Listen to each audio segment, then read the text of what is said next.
like scary movies? Uh-huh. I'm getting ready to watch a video. You making popcorn? Uh-huh. What's your favorite? I don't know. You have to have a favorite. Talk to me. Talk to me.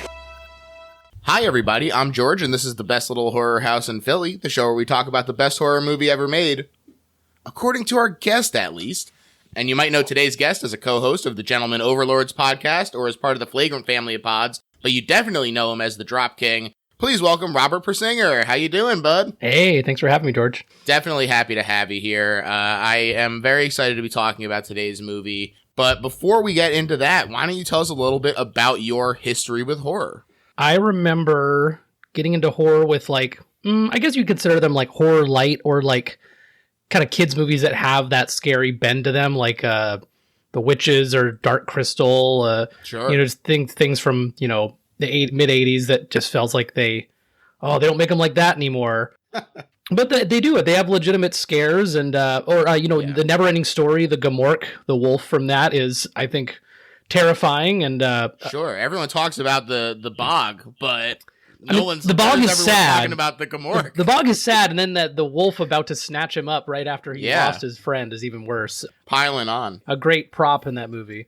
Yeah, and then just kind of I remember I have a core memory of a neighbor of ours when I was growing up describing the entire plot of Arachnophobia to me and my brother, because we weren't able to go see it ourselves, but did everything and talked about the guy getting bit in his tent in the starting and freaking out and immediately dying from the horrible poison. And man, oh man, it sent me. And I still hate spiders, but it's such a fun, well-made movie about them. And then also I feel like when John Goodman's on screen in that movie, the funny music kicks in and everything's safe for at least that scene, which is brilliant. Love it. Absolutely. Great communication through the score. I do remember that we had a VHS copy of the very old black and white Dracula, and I really enjoyed that. And I found there's a shot where Renfield is coming up from the bottom of the boat, and they're like, oh God, there's, I think all the bodies are desiccated, and he's coming out of the darkness with wide eyes, and I thought that was so chilling. A lot of movies, I feel like a lot of my early horror was watching it from around a corner. Georgie sticking his hand down the sewer grate, and then you just get the shot of Tim Curry's sharp teeth. It's not that bad, but it's just, it sticks with you. Yeah. I've mentioned many times on the show that one in particular really just scorched me. Oh, I mean, I can imagine. Your namesake and all that. Exactly. No paraffin boats for you. That's absolutely right. Yeah, I mean, that makes a lot of sense. And definitely I think it is interesting how a lot of these movies from the 80s that you talked about, you might not have considered them horror at the time, but you look back at them and they do have a serious darkness to them that, we talked about Return to Oz recently. And that's a great one. In that, the director was talking about how it's so crucial to have that element of scariness, to feel the peril so that you can feel the relief afterwards. 100%. And I do think that those are so great for getting kids into it because, yes, they feel the fear, but then they also do get that relief afterward, and it kind of is a comforting thing. It gives you a baseline just for the world, and hopefully nothing is quite as scary as a Wheeler while you're walking down the street or whatever, but, it's good. It informs you, and then you have something to go off of. They're formative. I hope every kid has moments like that with movies. Yeah, and if a Wheeler does show up, you're ready. Exactly. Can't be worse than the woman with the chamber of heads going down every single side. I'm very curious to know, especially because, when we were talking about what movie you were going to pick and even just in the movies you were talking about there, pretty wide swath of taste. So I'm curious if you do have a favorite subgenre, something that you're more reaching for as like a comfort watch or something. Or if it really is just kind of all over the place. I'm pretty open to anything. I'm not like, I know some folks are like The Strangers is a great movie, for example. And that's a very realistic, especially since basically the bad guys are like, we don't have no reason to do this. We're just bored. Mm-hmm. You were home, I believe is what they say. So something like that is very scary, but I totally go in for demonic possession and ghosts and, scary aliens attacking your farm at night and all that kind of stuff, just because it doesn't, even if it's less likely to be real, it doesn't make it any less scary to me. And I just like all the different approaches. I was into torture porn when I was younger, in the 2000s. So I would watch anything like Toolbox Murders and the Saw movies and just whatever was depraved. But I've scaled back from that. It's not that it doesn't scare me. It's just not my scene as much. They bringing you back for Saw 10? Saw 10? Hey, I should go for it. I can't believe they're at 10. That's just wild to me. It's hard to say if there's a subgenre that I feel like I really, really love the Blair Witch Project, the first one. And it obviously spawned both a great amount of found footage first person kind of movies and a whole slew of pretty mediocre to bad ones, in my opinion. But I think the ones that rise to the top are worth it, like As Above, So Below, a few other things like that. Yeah, I don't really have a pocket exactly. I'm down for anything. One of my favorites from last year was Barbarian. Mm-hmm. Modern day classic. It is a modern day classic. I thought it was excellent. I feel like there's actually some similarities to the movie we're going to talk about today. Yeah, and I did actually carve a jack-o'-lantern in the style of Barbarian. It's the lead actress walking down the stairs, just a silhouette. And Zach Krieger liked it on Twitter, so that's a win for me. I was a fan and I had to show it, and he enjoyed that. So, well, he was right to like it because I saw the picture and it's very, very cool. Great capturing of that poster image. Thank you. So very cool stuff. And here we are, just weeks after the Super Blue Moon, talking about this week's pick, the famous John Landis werewolf picture, Thriller. I mean, An American Werewolf in London. I mean, obviously a lot of connections to that for the Landis and all that, all the great makeup. So absolutely, absolutely. This is a classic one. Are you generally a werewolf fan? And also, do you like there to be some comedy in your horror generally? Yeah, I think maybe some of my favorite horror does have like at least a good amount of a comedy or some lightheartedness in between the scares. I think that's just like a great. I looked back and was wondering, like, this isn't the first horror comedy, but it didn't seem to be as prevalent.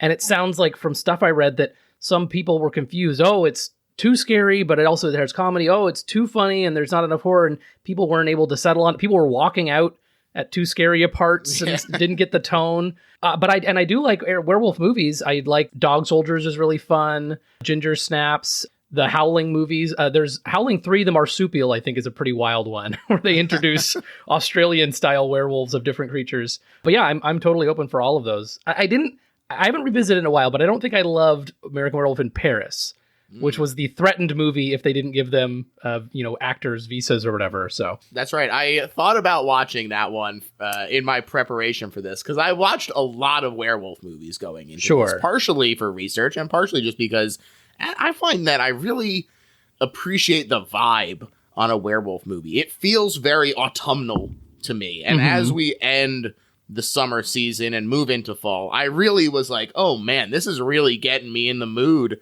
for this fall season that we're entering. So I was watching a lot of werewolf movies and I was like, should I watch American Werewolf in Paris? Is there going to be any connection? And I asked somebody who had seen it and they were like, there's really not that much connection. And then I looked up some pictures of it and saw the CG werewolf. And I said, I don't think I need to watch this. I mean, maybe someday. Like I said, I think I'll probably revisit at some point too. But I mean, it's hard to. This is top tier effects. This is about as good as it gets. So really, you can't put some 90s or early 2000s CG up against it for me. It's really just a tough disparity, especially because not only was this game changing at the time, but even today it still holds up as one of the best special effects showcases of all time. I know it's not everyone's cup of tea, but I watch reaction videos of people watching movies for the first time a lot, just because for me, it's the next best thing to like showing a buddy of yours something for the first time. You get to see them experience it. And it's usually, younger folks than me, or at least people my age that just didn't, they weren't keyed into all that.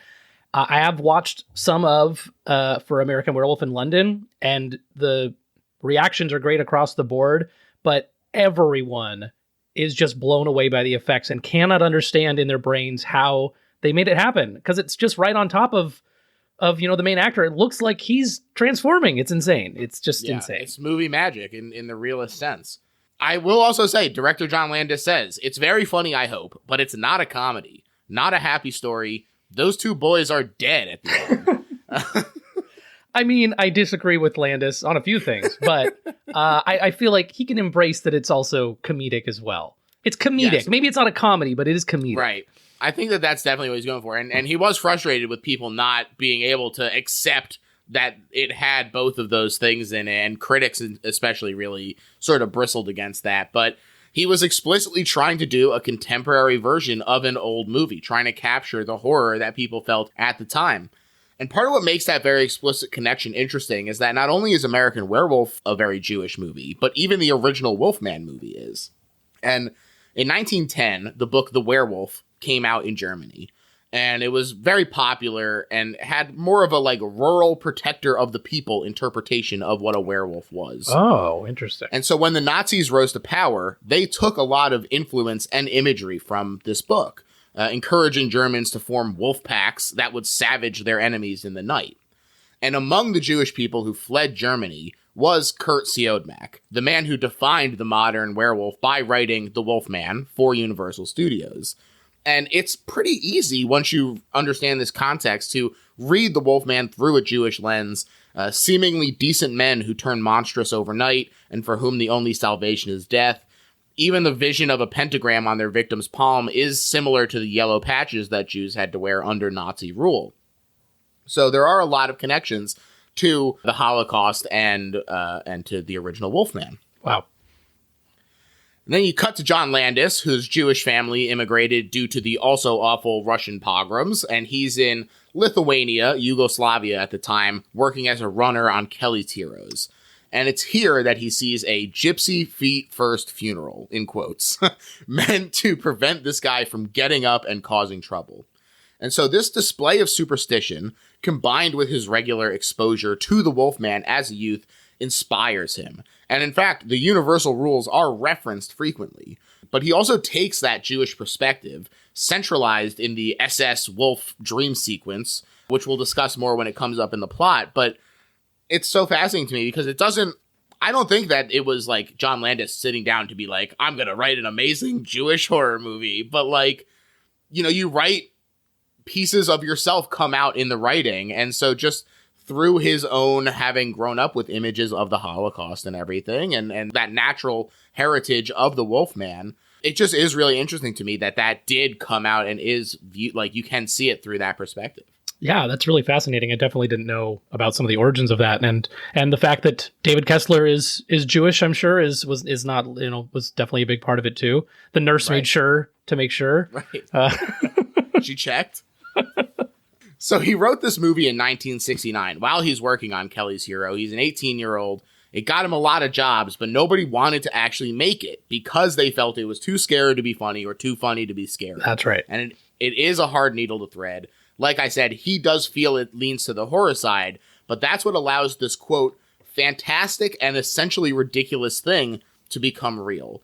If they treat things as comical a lot of the time, and they're like, that could never happen, it's crazy that I'm a werewolf, like they're laughing about it, then the fear becomes real when they are also mocking it, and then suddenly they have to deal with the reality of it. You're in their shoes, and you feel that fear with them. Yeah. I'm glad this seemed to have spawned more in the genre, because as hard as a needle, as you said, it is a thread. I feel like he did it a very good job. And I think it's for that reason that we have, Army of Darkness and all sorts of other things that sort of, not that they didn't have their own launch pads, but it really feels like it helped propel that kind of thing into the forefront. So, and just to prime American audiences for that existing, for that blend of comedy and horror. Yeah, like it just feels something that's synonymous where people are going to a horror movie to get scared, but also like laugh immediately afterwards. At when you're immediately coming down, it's just a movie. Maybe I won't have a nightmare, and it just I'm happy that the two have become intertwined so often. Yeah, definitely. It took the combined success of Kentucky Fried Movie, Animal House, and Blues Brothers to get the cachet to make this movie finally. And he said he was trying to actually capture the original Wolfman. They wanted to capture the tragedy. One thing that they pointed out in some of the behind-the-scenes stuff that I thought was really fascinating is that the Wolfman is the only monster who's trying to end his life, not extend it. Frankenstein, Dracula, the Mummy, they are all seeking some form of life, whether it's being able to just live their life as they've been brought back, like Frankenstein, immortal curses, or just immortality like Dracula. They all want to stay alive. Meanwhile, the Wolfman is like, please fucking kill me. Yes. Yeah. And so they cast David Naughton for his sympathetic face. They felt that he really did capture that tragedy of the Wolfman. I loved that it was just like a phone call or something, right? That he got cast, or maybe I'm thinking of the other actor, but both. Yes, both of them were like super quick. John just did an interview, then an audition. Talk about, I know he wanted unknowns, but like that really worked out because I just feel like, not only did it, I'm sure it did numbers for their careers, but it's just, it's always refreshing when you just like go back and you just don't have a beat on these people. They're so new and fresh. So yeah. Absolutely. They set it in England to take advantage of the Eadie levy, which was a tax on box office receipts that helped fund British productions until, as Landis put it, Thatcher took a stake to the British film industry. As you mentioned, they did have some trouble with getting permits for people, though, so this one was almost An American Werewolf in Paris. Yes. They even got as far as scouting locations before they acquiesced and let everybody come on board. Although, because they had to cast so many English actors, he wound up casting half the movie from a production of Nicholas Nickleby that he saw. And he was really? like, I like everybody in this. Is that like all the bar patrons and stuff? I'm assuming. Yes, the doctor as well. Oh, he was okay. in there. Several bar patrons. Everyone in that bar has a great face, and they just look so. If you told me they just walked in with a camera and started filming the locals, I would believe you. So absolutely. It also was a really good experience filming because it was his own production company. It was funny watching him be like, "Can I have this crane, John?" "Oh, sure, John." Like talking to himself. Wow, real Neil Breen. Yeah, exactly. Came in under budget and ahead of schedule, and he got to do things how he wanted, including casting our leads with that informal interview process. He also let them improvise a lot and then gave them individual notes, which they found to be a pretty rewarding process. As great as David and Griffin Dunn as our two leads are, though, the key hire is Rick Baker to do the makeup. He'd worked on Schlock with Landis, and the two were talking about this movie even then. But he said nobody was banging down John's door to make it after Schlock, so, quote, I had a long time to think about it. Did you hear who they wanted to be cast as the main actors at one point? I feel like I did, but it's I can't pull it. Think of the previous Landis film. They wanted Belushi Aykroyd. Wow. A very different movie. Very different. Oh my God. I don't think I would like that.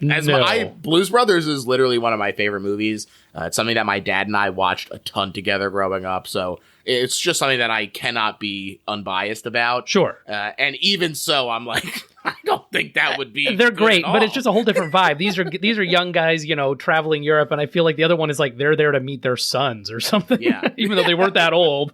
Yeah. Definitely. I will say, though, it paid off. All that time to think about it for Baker paid off with the very first Academy Award for Best Makeup. Is that not the best compliment, too? Didn't something else really good lose out, or was it the year before or something? I'm trying to remember what would have been. There was something else that did a really good job and maybe just missed it being an award. I'm trying to place it now. But well deserved. That sounds really familiar, but yeah, I mean, for them to be like, finally, this is the one that just gets the category made. Imagine they're like, all right, let's scrounge together some other stuff that will look good this year. Oh, yeah, that's true. I wonder what the other nominees even were. Yeah, I should have looked that up. Unfortunately, I did not. Can't be prepared for everything, folks. That's okay. Hey, something for the listeners to go and dig in on. But it's full light on latex, and it's very easy to see bad makeup in that kind of lighting, which is why there are so often heavy shadows. And this movie subverts that for especially the amazing transformation. Yes. Took 4 or so days for David specifically, then several more with just the puppets. And nobody else had replicated a whole human, then made it change shape. That was new for this movie. And so it really helped lay the groundwork for movies like The Fly, which everyone is like, yes, incredible, innovative, but it's working off of a foundation of The American Werewolf in London. Yeah, absolutely. One of my faves too, and that's another such great effects movie. God, just disgusting. It's truly, truly disgusting. I often say that, I love so many genres of horror, but the one that just genuinely gets to me still is body horror stuff. Yeah. And The Fly just is still so incredibly nails coming off and teeth falling out. It just has the realism of like on his finger if you fell the wrong way, that could happen to you. And like I don't think I've ever lost a nail, but just that little bit in a movie where a guy's becoming a fly, the nail falling off is still very horrifying. So for sure. The wolf does look a lot like Rick's dog Bosco, which I thought was fun. He said that he was disappointed that it was quadrupedal and he fought hard against it, but Griffin says that he prefers it. I'm curious if you have a preference. You know, I like the idea of the wolf man, but I like the idea of a werewolf where it's more of a beastly wolf, something that is, you even see it in the brief amount of times, it's very broad-shouldered. It's not, doesn't look dog-like. It's menacing. It almost looks like something that could stand up, but is running on all fours. The shot, I mean, we'll get to it, but there's a shot in the subway where you just see it briefly, and it's just a great model of something like that. And I guess I do prefer, I've seen so many bipedal ones, I guess I prefer the quadruped. I think that's a really fun way to do it, and makes it more of you're halfway between. You're man-like, maybe in like the musculature and like the savagery, and then into the wolf. It's such a good, I think it's a really good move on their part, the way they did it. Yeah, I feel like it makes it more bestial. It makes them feel more out of control in a way that I feel like they're intentionally doing. Like, yeah, the Wolfman walking around on two legs is, interesting, a manifestation of this sort of animalistic side of people. But for it to be so fully in the other direction that they have become the wolf in this way is definitely rarer, and I feel like it's explored so much more infrequently that I do like it when it shows up in movies like this. Yeah, I'm curious kind of what the percentage shakes out to be. I would say like 30 or 40 on the more wolf side versus the more man side, but I don't know. Maybe it's... Yeah, that even still feels maybe a little generous. Yeah, maybe so. I think it might be like 25. Yeah. The movie is supported by an amazing soundtrack. One that didn't make the cut was Moonshadow, which... by Cat Stevens, they mentioned in the commentary that Cat Stevens didn't want to include it because he believes werewolves are real. That is the funniest detail. And that's also those guys saying that. So I'm taking it with a grain of salt. But that's true. It is so funny to approach that and be like, no way. Like, I'm not supporting a movie that is making fun of these real creatures. And my song won't be in that. Did you, and I'm assuming then, did you watch commentary and the movie on its own as well? Yeah, so I actually watched, there were two commentaries on the movie, and I watched both of them and also the movie on its own. One of the commentaries was from Paul Davies, who wrote a book and shot a documentary about American Werewolf in London. So he was very well informed, although certainly less comical than Griffin and David. Sure. He described it as, because Cat Stevens was born again, he felt it was inappropriate, which to me felt like it might just be a polite way of saying that he felt like werewolves were real. Sure. That's maybe more in line with what actually was happening, but still a very funny anecdote. I will say the opening montage is cut to Moonshadow. So if you replace Vinton with Cat, it does work perfectly. Oh, wow. So it's a real dark side of the moon. That's right. Shadow cut. Okay. Good to know. That's exactly right. It was shot February to March and then released in August, which is a very quick turnaround. And then when it came out, because they looked like nice boys, it's very naturalistic and funny. Then they got hacked to bits. Like we said, critics felt like it couldn't choose what it wanted to be. They didn't really like it. Griffin and David's parents, on the other hand, felt very strongly that it was in fact a horror movie and that they were deeply disturbed by it. David's parents couldn't speak to the press because they were in shock. And Griffin's mom hated his role with not just his death, but then the fact that he kept coming back. She was like, this is the worst thing that ever happened. You don't want to see your son on screen at that point. Yeah. The good thing is, though, that audiences didn't care. They didn't feel it needed to pick a lane. It made $62 million worldwide against their budget of $5.8 million, so definitely a success. And as you said, sort of is the inspiration for a generation of horror comedies, or at least horror movies with comedy in them. 100%, yeah. So let's get into the actual movie. A lot of people wonder about the dedication at the top. Jim O'Rourke was Clint Eastwood's stuntman on Kelly's Heroes. He wound up producing Schlock for John Landis and then died of lung cancer right before this came out, so that's where that dedication comes from. Ah, okay. But we open up with the dulcet tones of Blue Moon in the hills of Wales, are two boys being given a ride to the middle of nowhere, packed in the back of a truck with the driver's sheep. This, of course, pulls double metaphorical duty as the driver warns them to stay off the moors. They are sheep being led to the slaughter, but also he is a wolf among the sheep. So, 2 metaphors for the price of 1. Very good. One interesting element of this movie, though, is that you get very little time to establish the vital relationship between these two guys. These opening minutes where you have to like them and the way they interact are so hugely important, but it feels effortless because they are so likable. Even just the way that they're goofing around with the sheep and being like, I'll miss you. Like, they are very charming guys. Yeah, bye ladies or whatever. Which I think was improvised, and I want to say that they...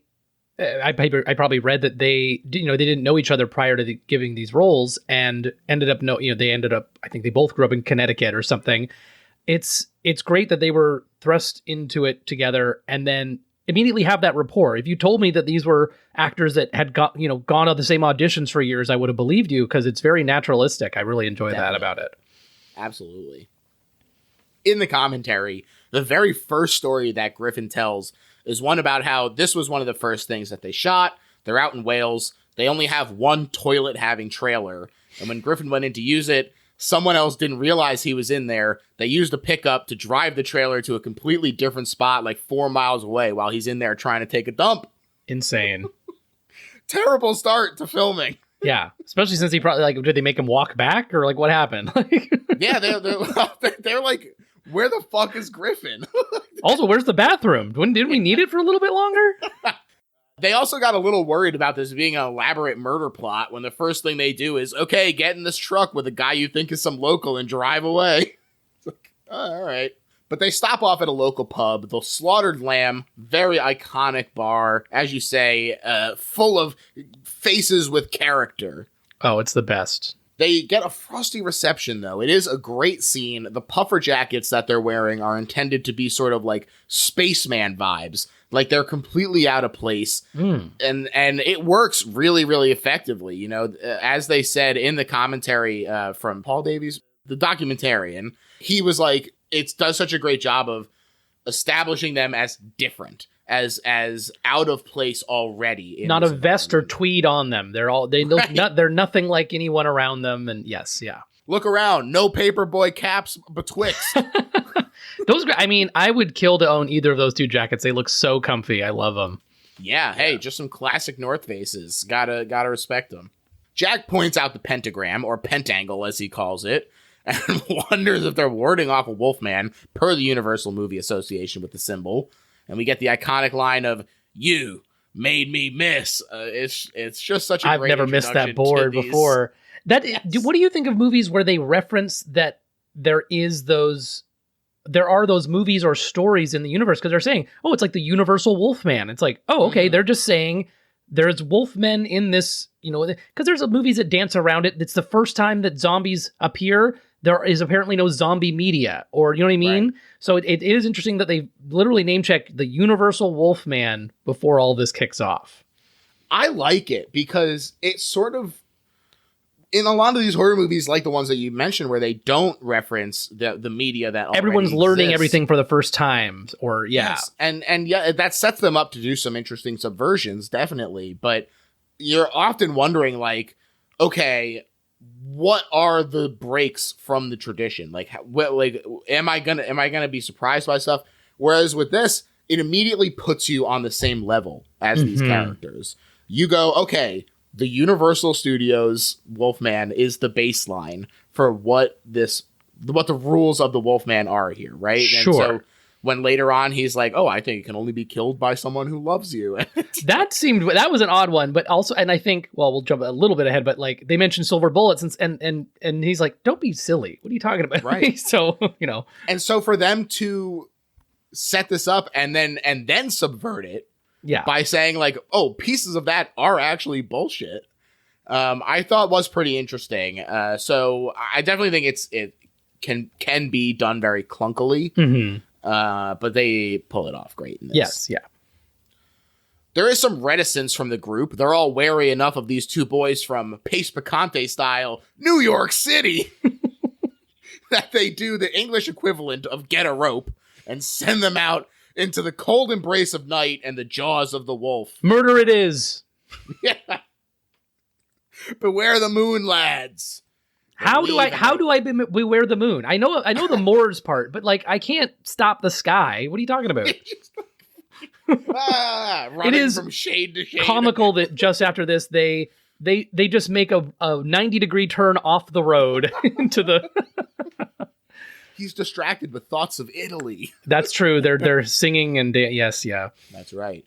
They leave and they wander into the moors, in quotes, as it rains. It was actually the back of Windsor Castle, which I thought was pretty interesting. And the wolf howls. This particular howl is apparently an elephant trumpeting played backwards. Oh. With some reverb added to It's a great Later sound. on- It sounds Yes. more distant than I feel like it should be, but I love the sound of the howl is really cool.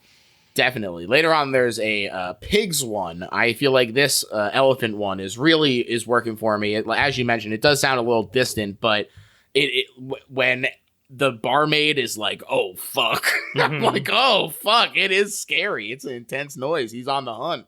Oh, I didn't hear anything. Yeah. The guys said that they were trying to act realistically as these characters and that they felt that they would be the type that finds macabre humor when they're really frightened. And I think that nervous energy does feel real and scary because you're like, you want them to focus up and like be like, no, please pay attention to what's going on here. And they're joking around. This is benefited by the camera swinging around them as they move. Jack says it's circling us. And the camera does as well and sort of maintains their momentum. It's circling around them, pacing them. You can't see too far out in the background. It does feel naturally like it's just that dark out there with no light pollution. So it's really effective. Definitely. The wolf attacks. It was half a wolf on a wheelbarrow, and they would just push it in and shake it. I love that. But the griffin performance is so damn good that it carries it completely. I do not question it for a second. Nope. You see the fluff from the jacket at first, and then by the time he's running away, and you see cut back, and it's just shiny, shiny blood in the moonlight. It's crazy. Yes, it absolutely tears Jack to shreds, then attacks David when he comes back to try and protect Jack. But David is saved by the appearance of the villagers who shoot the wolf. But as David fades, he sees instead the corpse of a man with a large bullet wound. Yes. I did hear that people were confused by this, and I guess for me it's like, okay, they just shot the werewolf, and then you're seeing a man who's shot dying, so then you should make that connection. But it sounds like audiences at the time at least were not as keyed in, which I can kind of get if that's for a movie that has an incredible, almost entire transformation. I feel like maybe they could have done a hand, a paw becoming a hand or something. But I think you would have been giving away too much of that incredible scene later. So for me, he could have looked at David and looked back and looked at the guy and made it more clear, but it wasn't an issue for me. I'm thinking that these folks back in the day just needed a better just needed to deal with it. The Kula what effect? So he wakes up in the hospital. Frank Oz. So funny as the man from the embassy. Mr. Kessler, please. I know this is a traumatic experience, Mr. Kessler, but it's so funny that he did that. I love it. These dumbass kids never appreciate anything you do for them. He's from the embassy or something. He's just like, oh my God. Really, really great. The report says that they were attacked by a lunatic, which doesn't quite add up to the doctor, especially with David's insistence that there was a wolf. He does try to placate David, though. As he says shortly, if there were a monster roaming around northern England, we'd have seen it on the telly. Sure. I love that the one cop is like, you expect me to believe there's some crazy conspiracy to cover up a wolf attack? Which is, of course, exactly what happened. Yeah. And it's not that big. It's just that the town isn't going to tell you that there's a werewolf going on. David is recovering in the hospital physically, but he's afflicted by nightmares of running and hunting and transformation. He said it was very cold running around naked in the moors for the nightmare sequences, which I definitely believe. I don't know, this is another thing that, like, how much of a trend before this was, like, hallucinations and stuff and weird dreams for a werewolf. I mean, I'm sure they've done it since, but that is such a great element to me of, like, did he leave the hospital and go hunt a deer? Is this just the animalistic part of what's happening? If he's not a werewolf, is he just psychotic now after the attack or something? It's really, really well done. Great stuff. Definitely. David also said the scleral lenses were painful as hell. The makeup in the bed was as bad or worse than the wolf makeup, he said. I can't, and that would have been like glass probably at the time, right? Like, God. Rick Baker was like, yeah, it's pretty dangerous, I guess, but we didn't know. Don't blink too fast, they'll shatter into a million pieces. That's right. That's absolutely right. David is being taken care of by Nurse Alex Price, played by Jenny Agutter, who is incredible in this movie. She is so great as sort of the backbone that David has to play against now that Jack is gone. Yeah, he has no other real ties here, and he meets her, and it just becomes the little shred of humanity he's holding on to. Exactly. And Naughton said he was really infatuated with Jenny, and she was unimpressed. And he told her, I saw you a bunch in Equus. And she was like, big deal, pal, get in line. Well, good for her. Don't settle for this right. first-time acting gig, former Dr. Pepper spokesman. The doctor pleads with him to remain sane until David is no longer his problem, so Nurse Price is assigned to keep him company. And she reads him A Connecticut Yankee at King Arthur's Court, one of Landis's favorite books. Apparently, he wanted to make the movie really badly. When A Kid in King Arthur's Court flopped in 95, he must have been like, fucking Michael Gottlieb, ruining my chances.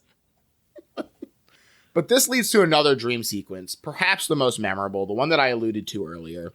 There's a menorah on the mantle as their classic nuclear family watches the Muppets, which actually means Frank Oz has 2 roles in this movie, thanks to being Miss Piggy. Yep, we got paid twice. Yeah. And suddenly, a team of Nazi werewolves burst in and murder them all. I do think it's notable that this family seems upper middle class, sort of no matter how integrated you may become or how high on the social ladder you climb, this fear of anti-Semitism has you feeling insecure at all times.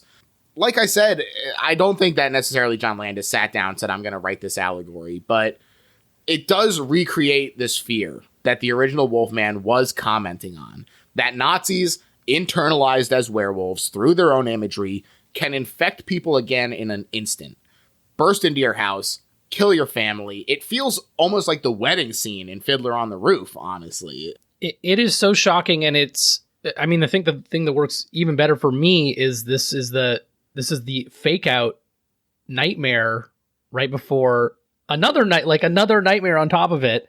Mm-hmm. I think you're about to get to it, but like as soon as he wakes up from this horrible dream, you see his little brother and sister, just their bloody feet sticking out on the carpet. They're setting fire to everything. His throat's getting slit. I think it was Rick Baker in the mask holding a knife to him. And he was complaining in the commentary that like he couldn't see what he was doing. So It was like very nerve wracking. But when it's a real intense knife. 100%, and then you come out of it and then Alex goes to the window. Another Nazi monster jumps out and stabs her. When he wakes up and goes, holy shit.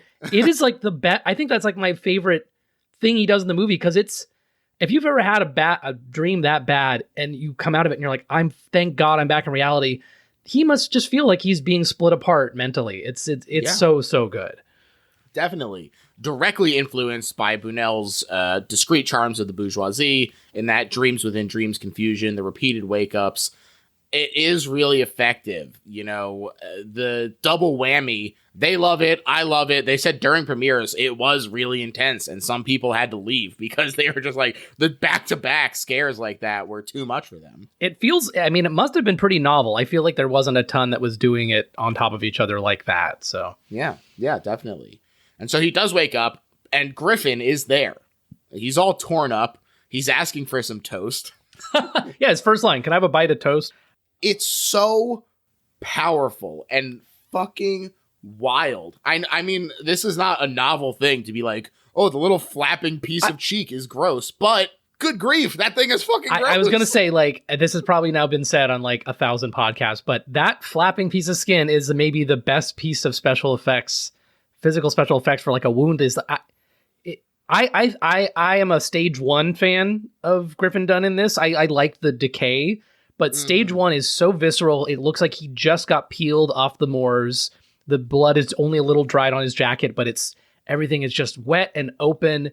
incredible. And also, like, yeah, there's some shadows from the overhead lighting, but it's fully lit. He's just standing there. He doesn't have an ethereal, ghostly glow. I was so... Imagine if they had put a bad effect in this movie like that. I'm so glad he's just in the room. He's there. It's so good. And not only is he there under these awful fluorescent hospital lights, you really get to look at it. They're not quickly cutting to him and cutting back. You are watching him talk. The confidence in the effects and makeup is one of the reasons this is so amazing. Yeah. Rick Baker, truly a star. It is also generally a great interaction. You know, death hasn't stopped his sense of humor. And he does get serious, though. He lays out the rules of the werewolf before warning David, hey, buddy, you gotta kill yourself or you'll damn others to this walking hell. Oh, what a thing to say. God. Yeah. Very intense. And then he repeats, beware the moon, David. Again, beware the moon. Alex comes to comfort him, and he smooches her, then confesses that he's a werewolf. And she's nervous about his sanity, especially when he says that he learned this from Jack, his dead friend who was just here. But he's very sympathetic, and he realizes he must have been dreaming. So she invites him to stay with her since he's being discharged.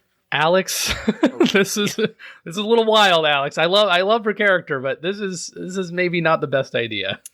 Yeah, she says she's not in the habit of this, but he is a cutie pie. So that's true. Yeah, that's true. There is an alternate version when they're heading back to her flat. He's making funny faces on the train, and all the punks around him suddenly turn and are like, "Are you making fun of us?" And then I picture him just getting thrown onto the tracks or beaten up on the side of the.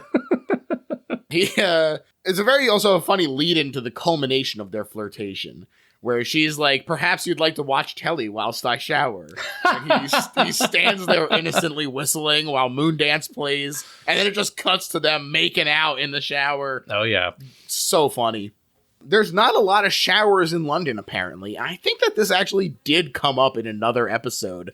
Oh, really? Yeah, I don't remember where I was talking about this, but I feel like I have heard multiple times that like people have complained about the lack of showers in London. In my time there, I feel like it was a very small shower, so maybe something that was like made, beyond, after this time, obviously, but I would believe it. Yeah, and this one was constantly changing between icy cold and burning hot. God. He said, love scenes already not fun to shoot. Now imagine you're doing it in that. Sounds bad. Damn. He awakes in the night, and he goes to pee before being terrified by Jack appearing in the mirror, who's all putrefied now. I mean, we have to talk about this mirror trick. David said the understatement of the century in the commentary when he remarked, I think other movies have used this subsequently. This was one of the first, though, right? They've done mirror scares before, right? So there is technically a similar one in Roman Polanski's Repulsion, but I watched it, and it's not quite the same. It's not revealing something that's actually in the room. Whereas this, he turns around and Jack is there. Mm-hmm. So it wasn't quite the trope it has become today, but it is the first example of them like turning around and the guy is there. And it's still a very good example of it. I think it is spooky without being overbearing, which is something that happens a lot in these mirrors. I do think it's funny that technically I think it would be like he walks in, he walks past the mirror, then Griffin probably gets in place, and then he comes back. He also has like the shortest pee. He has like a 2-3 second pee, and then goes back to the mirror, turns it, he's there. But it's really, really good. And then also... Well, who hasn't taken a dog out, and then it seems like they have to pee, and they just sprinkle a little something. Oh, because he's a dog now. Okay, yeah. I get it. Okay. He should have... Yeah, that was a sign. He should have realized. But I do love that... he is always playing it positively, even though he keeps decaying. So, like, even when he turns the theater, it's not scary face him about to attack him. It's, hey, I'm back. Hi, I'm in the bathroom with you. Hey, it's me, your good pal Jack. Exactly, yeah. The zombie makeup was agonizing, Griffin said. 5 hours to put on, and then by the end, you were exhausted, and it felt like you were being eaten alive by bugs from it stretching your skin and the glue stopping it from breathing. He said he tore off the makeup appliance at the end, and Rick looked horrified like he tore up a painting. I mean, that's his baby, but come on. Yeah. And Rick must have put stuff on in his day, too. He's got to appreciate that that's not a fun thing. Definitely. And also Rick said that it was more he was worried about it like fucking up his skin and like tearing off some of it. He said he was like, "Oh, we should have had him do that first, and then we could have just recorded his face like that for the initial scene." Yeah, that was just him taking the prosthetic off with the neck in the first scene. Exactly. He also found it horribly depressing to see what he'd look like dead when doing the makeup test, and Landis was like, "I suspected this would happen," which is the weirdest, funniest response possible to that. That's so, like, because of Griffin Dunn specifically, or like he just figured that anyone in that position would be. That's so weird. He did not expound upon that. I just love, I thought this might be the case. Yeah. Griffin was really going off on this. He was also like, if Rick was psychotic, he could just take out those little straws. Oh, that's right. Yes, that's right. Oh, yeah, it feels like this is a bit of a traumatic movie for him, but God bless him for being in the role. That's right. He also, he couldn't ask other actors about the experience because it wasn't something people had done before. Rick is on another level, and so he's exploring the boundaries of makeup. And so when Griffin's under this pile of prosthetics, it's not like he can go, another day at the office, right? Yeah, and they're like, "No, you're the guinea pig, man. I don't know what you're talking about." So the next day, the doctor has taken a little trip to the slaughtered lamb because a pint of Guinness goes down smooth with some murder investigation. They're all still very hush-hush, though. And when he heads to his car, in seeming defeat, the dart thrower catches his attention. "That boy's in danger. It was a mistake to let him leave here. We should have just murdered him." Enough! Yeah. That's right. The bald fella who leads the conspiracy shuts it down. I do love the doctor not going all in on he's a werewolf, but saying like something happened more than what we are hearing. So I do appreciate that he goes and investigates. Usually the sign of this guy's about to be killed, out in this little village and not coming back. But I'm glad he went to do his own research, where that is. Yeah, a little due diligence from the doctor. Yeah, he didn't have to. Back at London, Nurse Price leaves David alone at her apartment.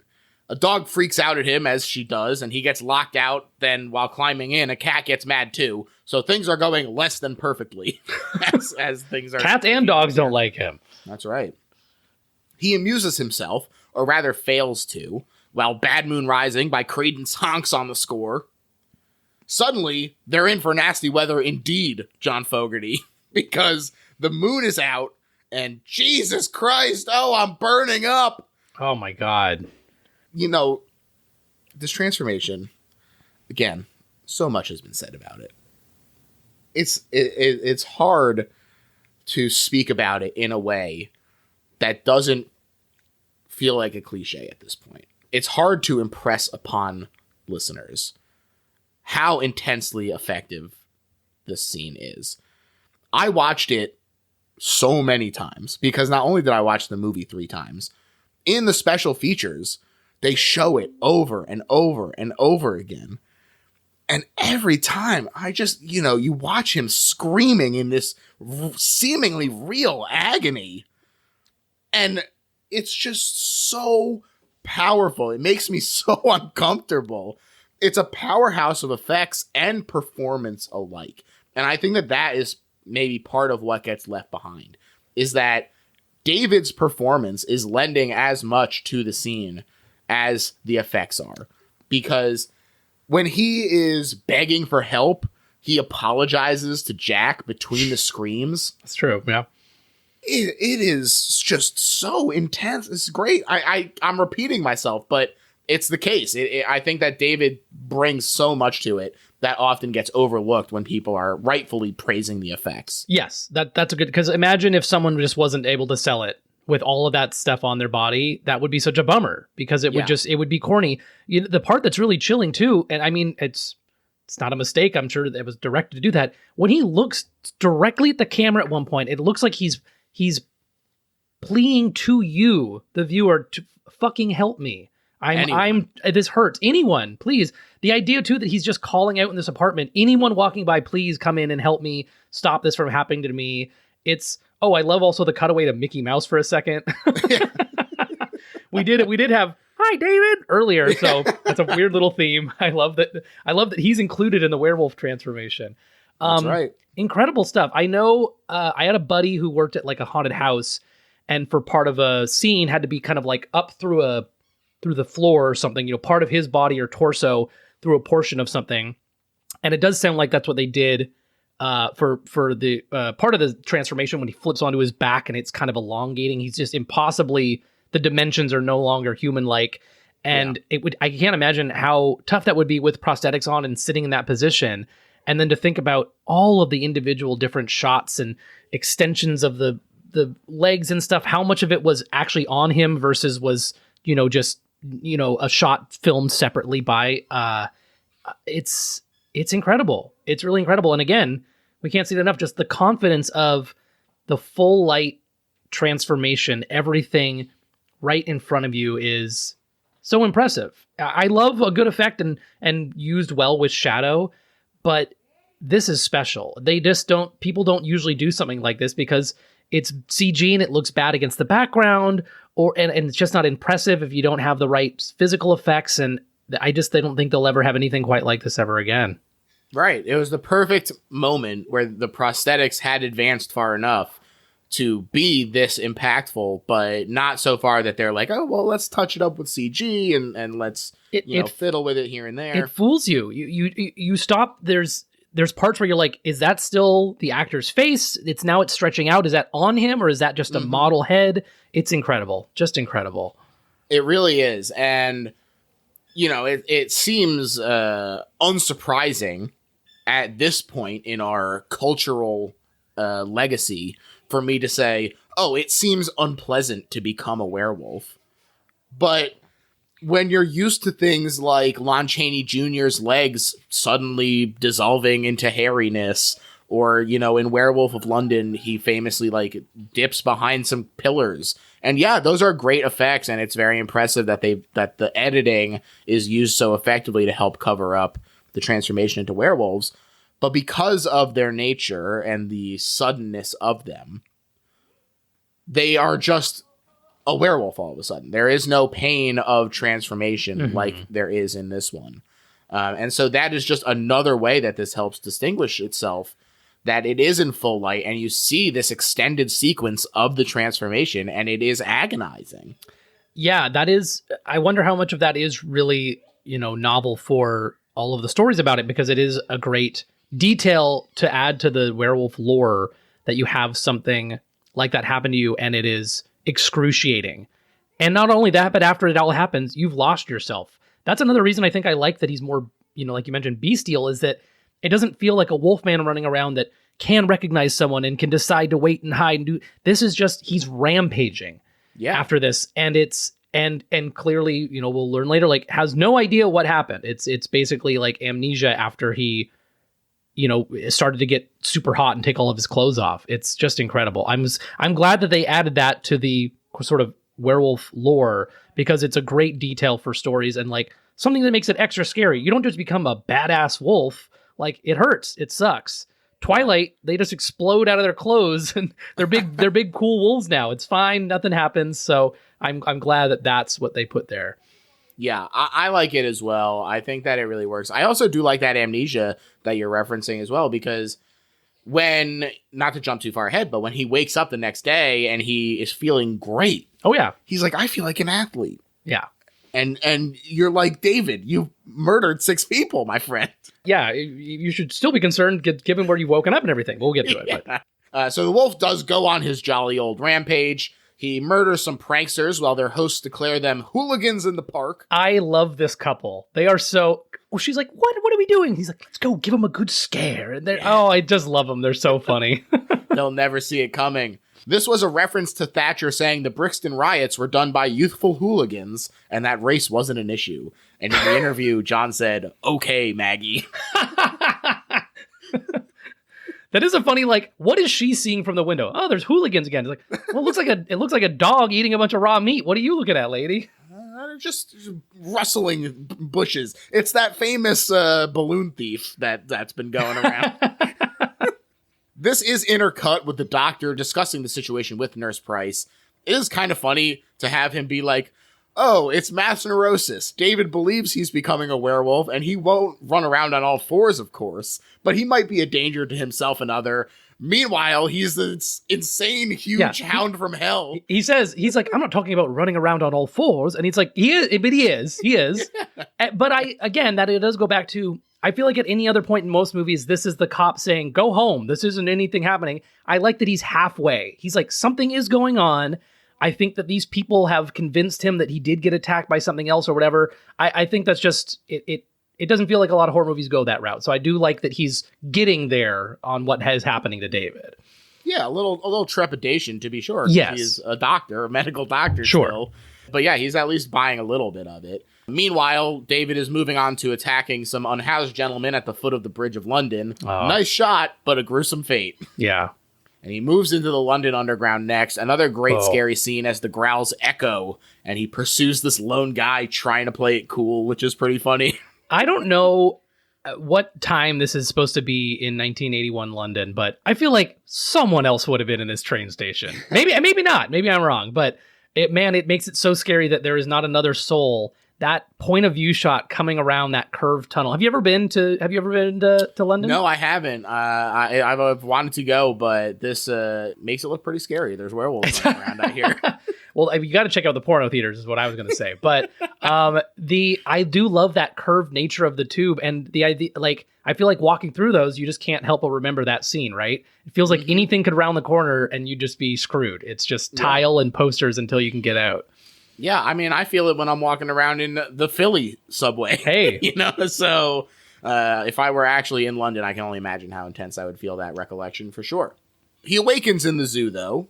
Well, we do also get that great scene in The Pursuit that you mentioned earlier, where you sort of look down and see the wolf approaching. That might be one of my favorite shots. Is you just see kind of the forelegs kind of come into view, a little bit of you see how broad it is. Mm-hmm. And man, it is so good. And then that great cut to the lion roaring in the zoo. Yes, great transition as he awakes in the zoo. He is in the wolf cage, to be precise. While in the commentary, they both admired his nerve during it to do this scene. Not only unprotected, but completely exposed since he's nude as well. And David said they got one take. I love it. I wouldn't want to be like, think about it. You would have to get your toes into the links of that thing and hop over. Apparently not. He was not a circumcised gentleman, so it was important that they didn't show his penis, I believe, since they've already established that he's Jewish. Very explicitly, the woman says, I looked at his penis and he's Jewish. If they could have cut that line, it would have been fine. They could have just said, he hasn't had it done yet, but oh well. No, that's the hinge of the movie, man. They also didn't close the park as he tries to make his way back to the apartment. There's some really great stuff in there. He runs into an elderly lady. He steals a boy's balloon and another lady's coat. Great stuff. I love it. A naked man stole my balloons. What? He does make it home, though, and he doesn't remember the night before. In fact, he's in good spirits and feels great as he greets Alex. And the doctor calls at that moment and says, get this motherfucker over here. Is he acting strangely? And he's kind of biting her. He's like, kind of just like on her. And it's like, all right, man, chill out. Yeah. We know what you were doing earlier. It's like, oh, is he horny or is he a wolf? Yes. Much to think about. They get in a cab, and the driver tells them about the 6 murders. Puts you in mind of the demon barber of Fleet Street, don't it? He is Alan Ford. He is Bricktop from Snatch. The gangster who feeds people to pigs. It is him, isn't it? Yes. Holy shit. In just he's credit cab driver. That's his role. Wow. But real fun. I love that seeing them. It is really great. David freaks out. He immediately gets out to go to the cops. Ineffectively provokes a random cop on the street while Alex tries to defuse it and get him to come to the hospital. Some very funny moments here. Some provocateur extraordinaire efforts from David here as he tries to get this. How offensive can he be to get arrested? And it turns out you just can't. The guy's just going to not take you seriously. That's right. And so his getting arrested plan is in shambles. And so David warns, he gives up. He says, one cop, that's it. Yeah. This is clearly ineffective. Could run into a police station and threaten everyone, but... No. David warns Alex to stay away because he loves her, which he says here, and he runs away. He calls home. He says a sad goodbye to his younger sibling, Rachel, And it's vague enough to only be like melancholy for us, not her, which I think is a really fun and interesting choice. He says, tell mom and dad I love them and don't fight with Max, etc., etc. But it's not like, by the way, Rachel, I'm a fucking werewolf and I'm going to go kill myself real quick. Like it's really great to not have the other end of it. And it feels natural. Like, you know, oh, tell Max that I love him. It's like, just tell him, okay? Like, I know it's weird that I'm saying this, but it feels that's a really great little moment of humanity for him. And the only time we've seen his family otherwise is just being slaughtered by the Nazi monsters. So great to have he's talking to his little sister and just saying like, okay, this is who I got. You have to pass on my last message, and I can't even tell you that's what it is. Wow. Right. Yeah, intense. He can't bring himself to cut his wrist, though, and he ducks into a theater where he sees Jack standing in front of it. Baker explained the use of the puppet at the end here, because he said it's really hard to make people look thinner with makeup. Yeah. It's an additive process, and so oftentimes people will build out the cheekbones to then make hollow. Carve it out, yeah. And this can look weird. So the way that they did this was they took a life cast of Griffin, and then they could carve away that cast and actually make him look rotted. It's really effective. I think he looks friggin' nasty here. I think it's really good. I think it's like, obviously, like, to our trained eyes, it's obviously a little puppety, but like, I think it syncs up pretty well with the speech. And I think it looks like a really good degradation from the phase 2 to this phase 3. Yeah. Still that green kind of like just getting darker and darker on him. I also do think the moments that you're mentioning are where it's like, oh yeah, to our trained eye, he looks like a puppet. But there is also a piece of me that like the stilted nature of it, like, oh, it feels like he's being animated by magic. Like he's not supposed to be He's alive. undead. He's only being kept alive by the werewolf's curse. So that is an element as well. You're right. Yeah. This theater scene got a pretty serious change. Because when Landis was in London in 1969, there were these cartoon theaters for parents to drop their kids off at to go shopping. And with no home video, you couldn't really see these old cartoons. So Landis was stoked. And he would go see these Chuck Jones and Fritz Freeling cartoons on 35 millimeter. And it would be him, a bunch of kids, and some homeless people getting out of the cold. And it was in one of these theaters in the script, one of these cartoon theaters. But when he came back to shoot the movie, they had all become mob-run porno theaters. So as they should have. Right. Natural evolution. So he had to make the switch. But originally, he transforms amidst several children and tells like a child to run. Wow.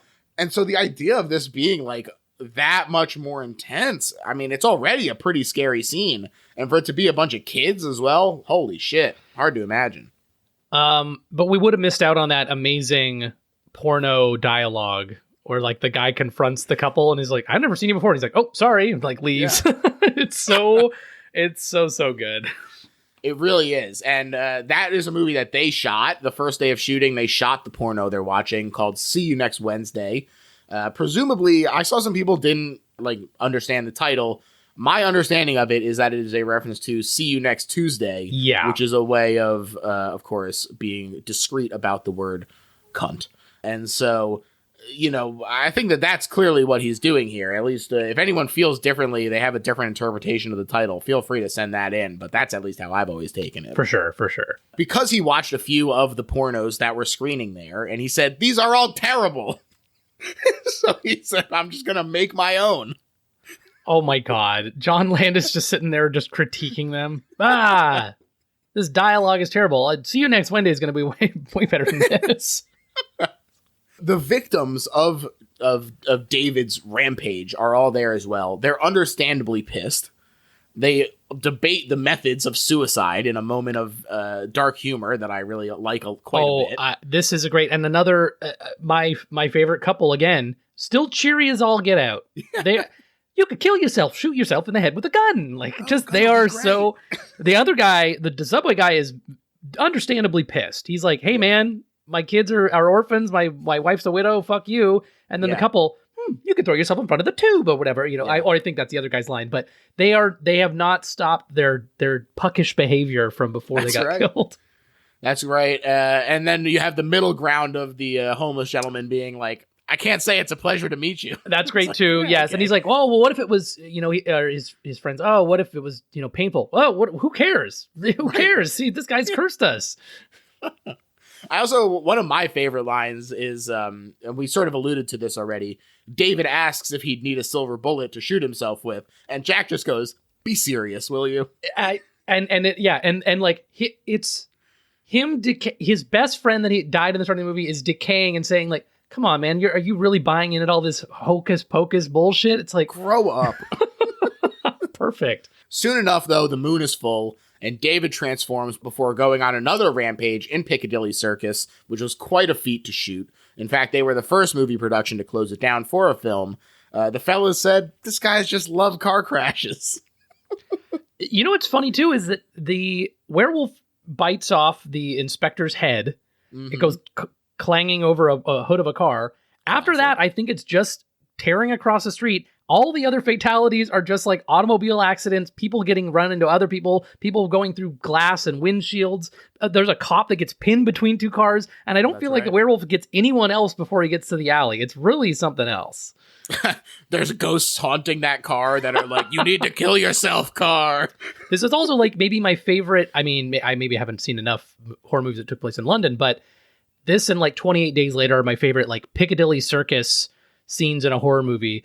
Killing Murphy when it's there and it's completely very different, but completely barren, and the music's building, and it really just drives home that everyone is freaking gone. He's finding all this money, and it's like, if there's money on the ground and no one's around, this is bad times for you. And then you have this scene, which I'm glad seemed to have opened up and loosened up. Like, yeah, we'll figure out ways for people to start shooting here again, because you couldn't ask for a better setting for a huge werewolf attack like this. It's incredible. Definitely. And one of the gentlemen who goes through the window that you mentioned is, in fact, John Landis himself. So, good on him. The cops come and they trap the wolf down an alleyway. And Alex has arrived as well, and she appeals to him. Please, David, I know you're in there. And it seems like it might work for a brief moment. A little bit of the nose that softens and it unsnarls for a second. Yeah. Just a second until he lunges again, and the cops open fire and they kill him and transform him back. Incredible aim too, but she's standing right in front of David. They must have done some like ricochet shots off the brick or something, because it's or like Pulp Fiction shot through them and into the wall behind. It's really something else. In the documentarian's commentary, he said that there was actually a deleted part where like one of the cops was like in the way and also got like shot by some bullets. Oh, so interesting. There you go. And yeah, he is transformed back. You see him there with several bullet holes. It is a tragic ending, bittersweet, as we know that, of course, this has released all of his victims as well. But poor David, right? Rip King.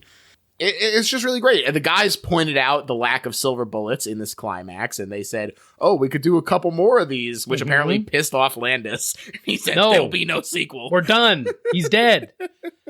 I love it. And this, I mentioned Barbarian earlier, not a too much of a spoiler, I hope, but this is another movie where it like hard cut to credits, music sting.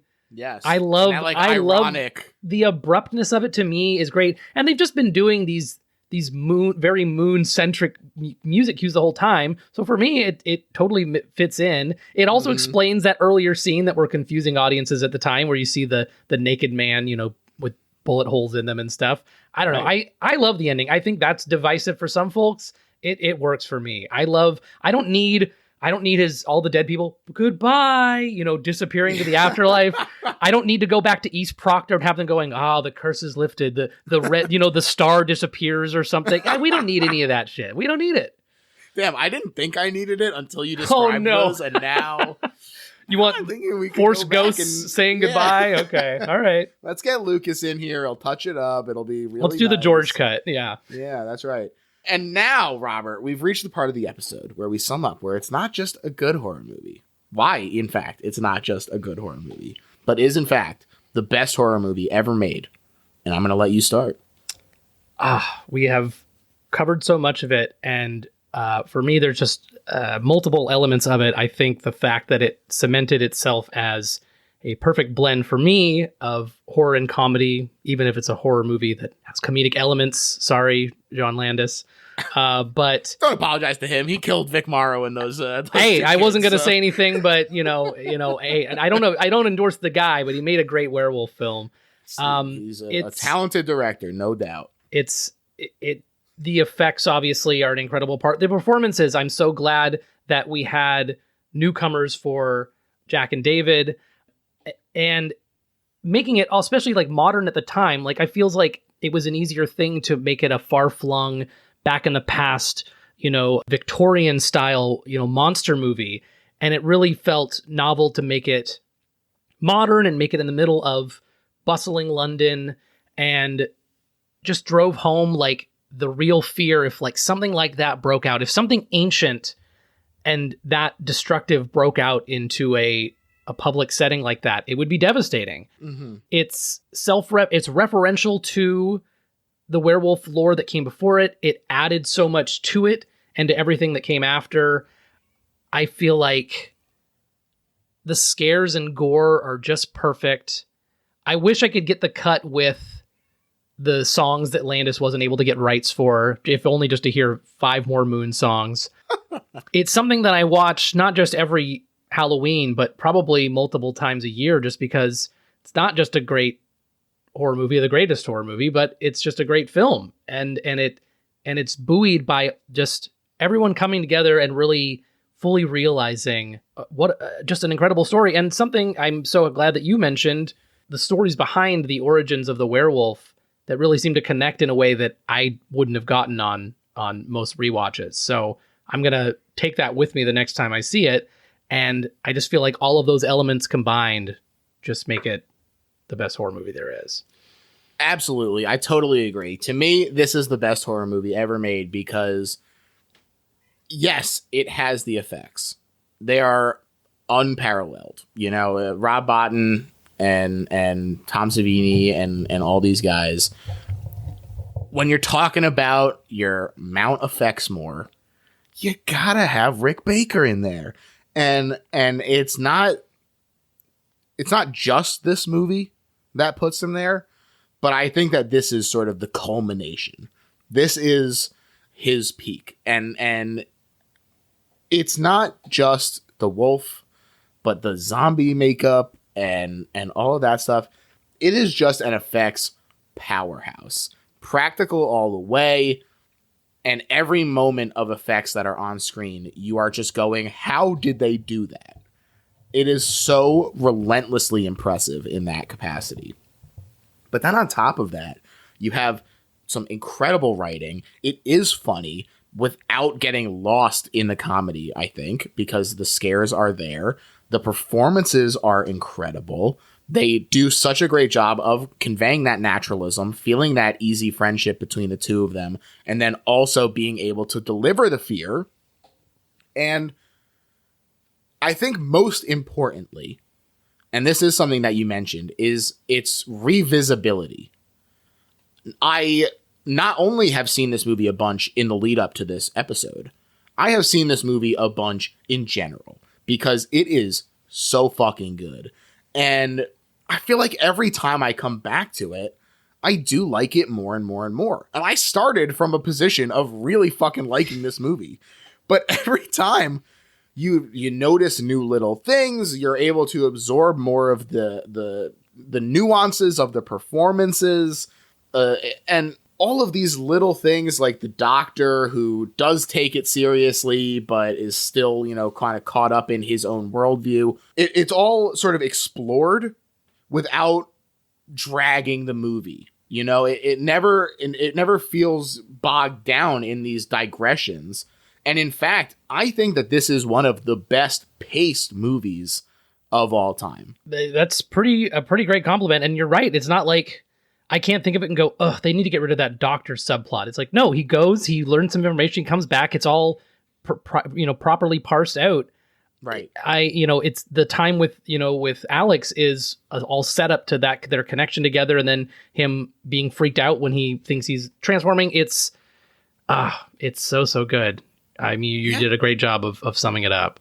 Yeah, it just moves so quick, and think that part of it moving so quick is that I am left wanting more. I go and I say I gotta watch the movie again because I need more of David Naughton and I need more of the Rick Baker effects and I need more of this whip smart comedy. It's just so perfect at blending these elements, and that's what makes it the best horror movie ever made. Robert, I want to thank you so much for coming on the show, man. This was so much fun.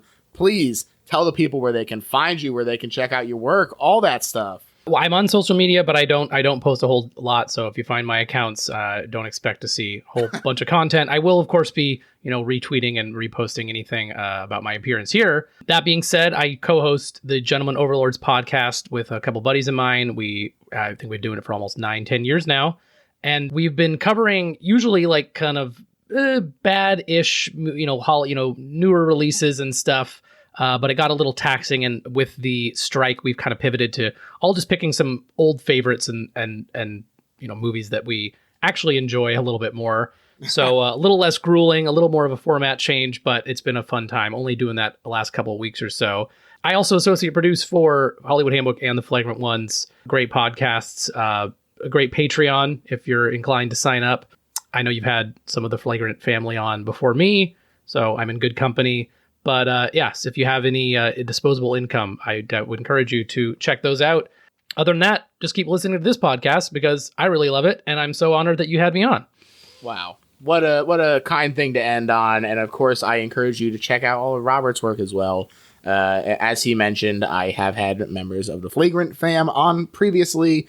So if you are enjoying the show and you're listening because Robert mentioned it, hey, go check out those episodes in the back catalog. Great place to start.